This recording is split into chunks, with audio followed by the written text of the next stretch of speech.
ಯಾರೆಲ್ಲ ಮಕ್ಕಳಿಗೆ ಊಟ ತಿನ್ಸೋಕ್ಕೆ ಅಥವಾ ಬ್ಯುಸಿ ಇದ್ದೀರಾ ಅಂತ ಮೊಬೈಲ್ನ ಕೊಡ್ತೀರಾ, ಅವ್ರಿಗೆಲ್ಲ ಗುಡ್ ನ್ಯೂಸ್ ಇದೆ.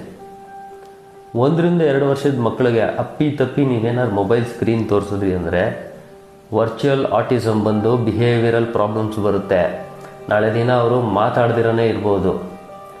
2-8 ವರ್ಷದ ಮಕ್ಕಳಿಗೆ ಈಗಾಗಲೇ ಅಮೇರಿಕಾನಲ್ಲಿ ತುಂಬ ಜನ ಮಕ್ಕಳಿಗೆ ಟೆಕ್ನೆಕ್ ಅನ್ನೋ ಸಿಂಡ್ರೋಮ್ ಬಂದು ಸರ್ವಿಕಲ್ ಸ್ಪೈನ್ದು ಸಿ ಕರ್ವ್ ಲಾಸ್ ಆಗಿ ಕತ್ತು ಸ್ಟ್ರೈಟ್ ಆಗಿ ಮುಂದೆ ಬೆಂಡಾಗಿ ಕತ್ತಿಗೆ ಸರ್ಜರಿ ಮಾಡ್ತಾ ಇದ್ದಾರೆ.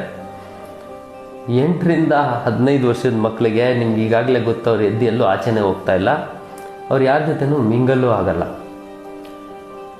ಇದು ಮುಂದಿನ ಜನ್ರೇಷನ್ ಮೇಲೆ ತುಂಬ ಡೀಪ್ ಇಂಪ್ಯಾಕ್ಟ್ ಮಾಡುತ್ತೆ. ಯೋಚನೆ ಮಾಡಿ, ಎಲ್ಲ ಹುಚ್ಚರನ್ನ ಕ್ರಿಯೇಟ್ ಮಾಡಬೇಡಿ. ಮಕ್ಕಳಿಗೆ 18 ವರ್ಷ ಆಗೋವರೆಗೂ ಮೊಬೈಲ್ನ ಕೊಡಬೇಡಿ. ಅವರು ಬೆಂಡಾಗಿ ನೋಡ್ತಾ ಇದ್ದಾರೆ, ಅವ್ರ ಸರ್ವಿಕಲ್ ಸ್ಪೈನು ಬೆಂಡ್ ಆಗ್ತಿದೆ.